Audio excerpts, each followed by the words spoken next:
지도를 하나 가져왔는데요. 지도를 보면서 얘기를 해볼까요? 네. 하지만 이 지도는 살짝 한 4개월 전 지도거든요. 근데 지금까지 아주 큰 차이는 없습니다. 그래서 이게 우크라이나 그 지도가 있는데 요 그 핑크색으로 분홍색으로 칠해진 지역이 바로 지금 원래는 우크라이나 영토였는데 러시아가 점령하고 있는 영토거든요.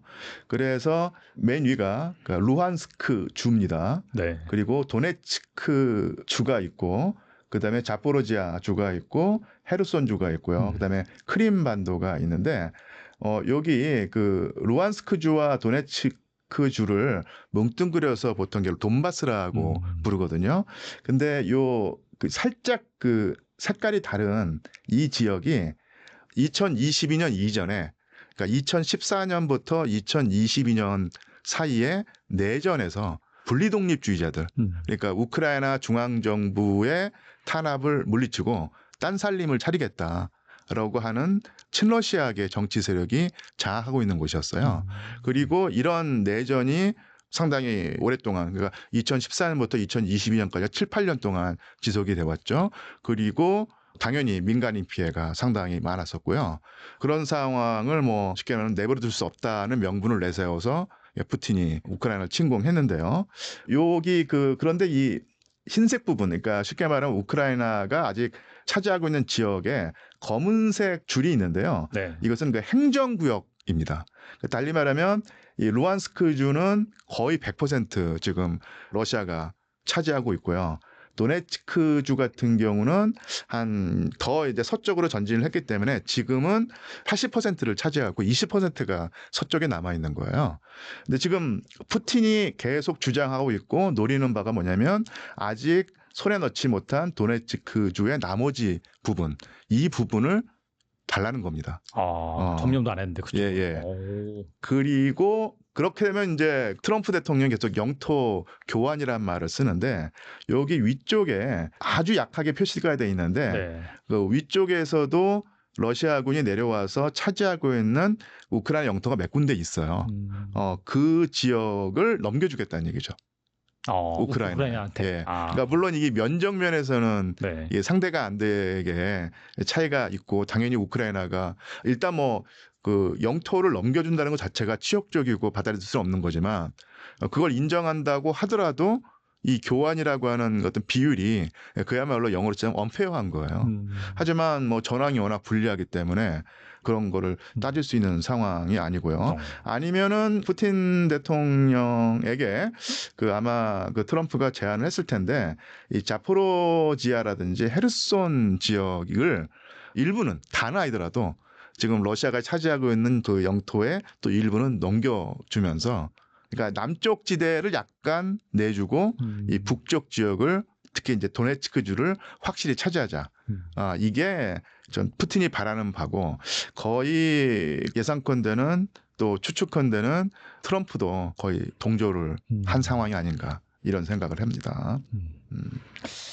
아무튼 간에 영토 문제는 그런 식으로 해결이 된 것 같고 그거 말고도 또 우크라이나의 안보는 어떡하냐. 예, 그렇죠. 예전 같은 경우에는 예. 그 내주고 나서 나토를 가입시킨다 이런 말도 있었지만은 예. 나토 가입도 지금 불투명한 상황이고 예. 그러면은 그 우크라이나 안보 이런 예. 거에 대해서도 분명히 이제 그 나토 중심으로 한 서방국 쪽에서 얘기가 나올 텐데 예. 그거는 좀 어떻게 된다고 보시나요? 그러니까 젤렌스키 우크라이나 대통령의 입장에서는 그러니까 말로는 절대로 영토를 내주지 않겠다. 이것은 뭐 협상하지 않겠다고 말을 하는데 이것은 협상장에 나가기 전에 일종의 블러핑 같아요. 그렇죠. 센 척 해야죠. 네. 그렇죠. 누가 어떤 바보가 협상장에 나가면서 내가 그 현실을 용인할 어떤 태세가 있다 이런 식으로 하겠어요. 당연히 그 위세를 부려서라도 조금이라도 더 자기 이권을 따내야 되는 상황인데 아마 내심으로는 점령된 영토를 돌려받는 것은 사실은 쉽지가 않다라고 생각을 할 겁니다. 만약에 그것을 내주는 순간 정치적으로 큰 그 타격을 입을 수 있는데 그걸 상쇄할 수 있는 게 뭐냐면 우리가 비록 동쪽의 영토는 뺏겼더라도 앞으로 확실하게 러시아의 재침공으로부터 우리의 국가 안보를 지킬 수 있는 확고한 대책을 보장받았다고 하면은 충분히 통할 수 있는 상황인데 그게 가장 좋은 것은 젤렌스키라든지 우크라이나 입장에서는 나토 회원국이 되는 것인데 사실 이것도 사실 쉽지가 않죠. 네. 그래서 지금 논의되고 있는 게 서방 국가가 강력히 요구하고 트럼프도 못 이기는 체 하면서 이제 받아주는 모양새를 취하고 있는데 나토 회원국으로 우크라이나를 받아들이지 않지만 나토의 그 규정에 준하는 어떤 그런 지위를 주겠다. 그러니까 쉽게 말하면 이 나토란 것이 나토 회원국과 하나의 회원국이 타국의 공격을 받았을 때 모든 회원국이 같이 싸워준다는 것이거든요. 그런데 우크라이나에게도 그런 지위에 준하는 지위를 줘서 나중에 러시아가 재침공을 해올 때 나토와 같이 싸워주겠다 이런 약속을 해준다는 것이거든요. 이런 식으로 아마 우크라이나 젤렌스키 대통령의 안보 불안감을 해소해서 결국은 협상에서 조금 더 타협적인 자세로 나오기를 유도하는 듯한데 문제는 뭐냐면 큰 그림은 그런데 항상 그렇지만 이 실행할 때 자잘한 디테일이 문제가 될 수 있고요. 또한 큰 그림에 동의한다고 하더라도 실제로 세부적인 사항이라든지 실제로 시행을 할 때 충돌이 있을 수가 있고 생각이 다를 수가 있어요. 그렇죠. 네. 그리고 어느 한쪽이 또 나 그런 적 없다는 식으로 발뺌을 할 수가 있으니까 그러니까 그런 식으로 분위기는 무르익어 가는데 서로 다른 생각을 가진 협상 주체들이 만나서 실제로 아주 정교한 조항이라든지 문구를 써낼 때 과연 합의를 볼 수 있겠는가 그러니까 이런 불안감이 있죠. 일단 우크라이나군 인원 손실은 어제 날짜로 131만 9천 명, 내일 되면 132만 명이 될 겁니다. 근데 이 그래프를 잘 보시면 왼쪽에 보시면은 미세하게 끝에 지금 최근에 좀 올라가고 있어요. 그러네요. 네. 한 10% 정도 최근에 증가했어요. 물론 썸머 오펜시브로 해서 여름 공세를 좀 한 것도 있지만은 지금 전선의 그 도네츠크에서 상당히 돌파가 되고 있거든요. 그래서 그 손실이 좀 증가하고 있고 우크라이나의 인원 부족 문제가 굉장히 심각하고 있습니다. 그래서 70세까지 징병을 하고 있어요. 제가 이제 우크라이나 가면 군대 가야 되는 거예요. 70세가 안 됐거든요. 제가는 60세 이상, 그 전까지 60세까지 군대 끌고 가다가 60세 이상 됐어요. 벌써 1년 전에 우크라이나 병사들의 평균 연령이 47세였어요. 그러니까 뭐 그 20세짜리하고 47세하고 전쟁을 하니까 전쟁이 되겠습니까? 어쨌든 그렇죠. 그리고 제가 이제 그전에도 한 말씀드린 적이 있지만 2차 대전 때 독일의 인원 누계를 보시면 갑자기 끝에 가면 확 늘거든요. 지금 우크라이나군의 인원 손실 누계도 이게 거의 비슷합니다. 여기 빨간 표시에는 요만큼 지금 대략 간격이 있는데 제가 이걸 재보니까 한 11월 달 되면 여기 차겠더라고요. 그래서 11월 되면은 병력이 없어서 항복하겠구나 이런 이제 짐작을 했어요. 뭐 대단한 과학이 있는 게 아니고 그냥 그래프를 비교해서. 그래서 뭐 계속 수혜를 하면 2026년, 27년도 전쟁이 가능하겠지만 현실적으로 불가능하다. 그러니까 이렇게 많이 손실이 일어나면 불가능하다고. 이 손실보다 훨씬 많다고 사람들이 추정하고 있어요. 그래서 우크라이나는 지금 전쟁할 수 없는 상태 억지로 전쟁을 하고 있는 거라 이렇게 보시면 됩니다. 그렇고 이제 러우전 중에서 지금 전반적으로 다 뚫리고 있는데 특히 도네츠크가 지금 그 관심사입니다. 굉장히 많이 뚫리고 있는데 요 그래프를 보시면은 이 그래프가 이제 포크롭스크 그리고 콘스탄티노프카 크라마토스크, 슬로비안스크를 요게 제가 동그라미로 그려놨습니다. 포크롭스크가 파란색이고 콘스탄티노프카가 보라색이고 그 다음에 크라마토스크가 초록색, 그 다음에 슬로비안스크인데 이게 지금 포크롭스크와 콘스탄티노프카 사이에 러시아군이 쭉 돌파를 해버렸어요. 그러다 보니까 양쪽이 포위망 비슷하게 생겼는데 이제 더 급한 게 남쪽에 있는 포크롭스크가 이제 거의 해가지고 지금 도망갈 길이 파란 화살표 있는 E50이라는 고속도로 여기에 하나 남아 있어요. 이렇게 남아 있기 때문에 이게 조금 있으면은 굉장히 철수도 지금 이 정도면 거의 철수가 불가능하거든요. 왜냐 철수하려는 그쪽으로 화력이 때릴 수 있기 때문에 그래서 여기 피해가 정말 많을 거로 생각합니다. 이제 그 우크라이나에서는 병력을 여단을 한 개를 더 배치를 했는데 이게 그렇게 배치가 10,000명 정도 된답니다. 그런데 실제로 포위한 러시아군은 한 10만 명쯤 되나 봐요. 그리고 이 10,000명도 어디서 데리고 왔는가 하니까 콘스탄티노프에서 데리고 온 거예요. 옆에 조금 넓은 데서 데리고 온 거예요. 그러니까 이게 문제가 뭔가 이게 자세히 보시면 보라색, 초록색, 빨간색 요 도시가 한 길로 쭉 연결돼 있습니다. 이걸 삼각점이라 그러는데 여기 하나가 돌파되면 쭈루루루 연달아 돌파될 가능성이 되게 크고 그러면 요 오른쪽에 있는 시베르스크하고 좀 붙거든요. 여기가 다 포위 직전이 됩니다. 그래서 포크롭스가 무너지고 나면 급하게 이제 그다음 콘스탄티노플을 이제 포위를 할 수 있거든요. 그럼 이게 굉장히 의외로 몇 주 안에 쫙 무너질 가능성이 있어요. 그러니까 이게 무너지면 그 다음부터는 이제 상당히 이제 방어선이었기 때문에 어렵긴 한데 제 생각에는 러시아가 뭐 우크라이나 서부까지 진출하고 그러지는 않을 거고요. 돈바스 정도는 이렇게 하고 말지 않을까 생각을 합니다. 요 슬로비안스 건은 알다시피 빨간 원인데 여기는 돈바스 전쟁의 시발점이었습니다. 여기에 2014년도에 최초의 포격을 함으로써 돈바스 내전이 발생했거든요. 그러니까 러시아 입장에서는 이걸 탈환하는 게 약간 어떤 의미가 있습니다. 어떤 사기나 어떤 여러 가지 역사적으로 이제 이걸 탈환했을까 이제 한 전쟁이 끝났구나 이런 게 있기 때문에 아마 이걸 탈환하면 그만두지 않을까. 그래서 지금 떠도는 요구 조건도 돈바스만 반항하면은 나머지는 여기서 전선을 해서 동결하겠다 이런 이야기가 나오고 있거든요. 사실인지 확인은 안 됩니다. 네네. 그리고 지금 그 포크롭스 거를 옆에 조금 상세 전도입니다. 여기 보시면은 굉장히 많이 들어와 있고 러시아군이 굉장히 포위하고 있다 이렇게 보시면 되고요. 그리고 그 바로 옆에 콘스탄티노프카 그리고 그 북쪽에 쿠피안스크 이 지도를 잘 보시면 전선 모양이 되게 꼬불꼬불하죠. 어떻게 하는가 평평한 전선이 있으면 이제 침투를 해가지고 침투가 성공하면 이제 전과 확대를 해가 확장을 쭉 해가지고 우리가 핀스라 그래요. 집게 작전을 쭉 해가지고 이렇게 쌉니다. 그러면 삼면이 이렇게 쌓이지 않습니까? 그러면 이렇게 가마솥이라 그래요. 네. 사면을 싸지는 않아요. 사면을 싸면은 안에 사람이 굶어 죽든지 이렇게 해야 되는데 그러면 극단적으로 제한을 하니까 이제 러시아군한테 피해가 되니까 갈 길을 열어주고 이제 공격을 하면은 이제 물러나는 식으로 이렇게 합니다. 그래서 그런 식으로 하기 때문에 모양이 동글동글한 게 되게 많으면은 지금 포위 현상이 굉장히 많이 일어나는 걸로 볼 수 있죠. 선이 이렇게 밋밋한 거하고 굉장히 다르죠. 그래서 군데군데 계속 이렇게 요 가마솥 부분적으로 가마솥이 되게 많죠. 이거는 곧 여기가 함락되고 우크라이나를 탈출하거나 포로로 잡히거나 이럴 걸로 보시면 됩니다.